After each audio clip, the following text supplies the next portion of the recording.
राजा और 3 मंत्रियों की कहानी। एक राजा था, उनके राज्य में 3 मंत्री थे। राजा ने तीनों मंत्रियों में किसका विचार श्रेष्ठ है यह जानने के लिए एक परीक्षा का आयोजन किया। एक दिन राजा ने तीनों मंत्रियों को बुलाया और कहा, हे उत्तम मंत्रियों, आप वन में जाइए और मेरे लिए अच्छे फल लेकर आइए। तीनों मंत्री वन के लिए निकल पड़ते हैं और अलग अलग प्रांत चले जाते हैं।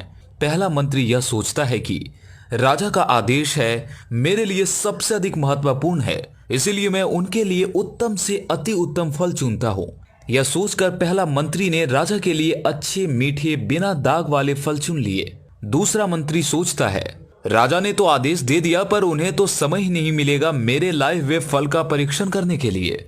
इस विचार से दूसरे मंत्री ने कुछ कच्चे फल, कुछ दाग वाले फल और कुछ अच्छे फल राजा के लिए बोरी में भर लेता है।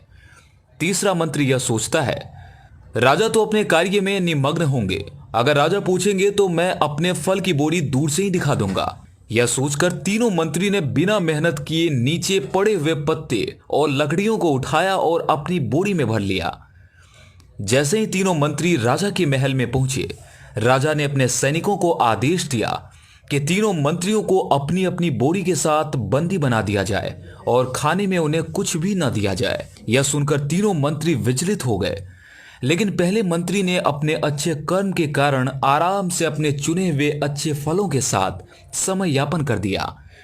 दूसरे मंत्री ने कुछ समय तक अच्छे फल सुख से और इसके बाद कड़वे फल दुख से खाकर कठिनता से अपने समय का यापन किया था। तीसरे मंत्री ने सूखे पत्ते न खा पाया, न लकड़ियों को जैसा उपयोग कर पाया और पश्चाताप में समय का यापन किया।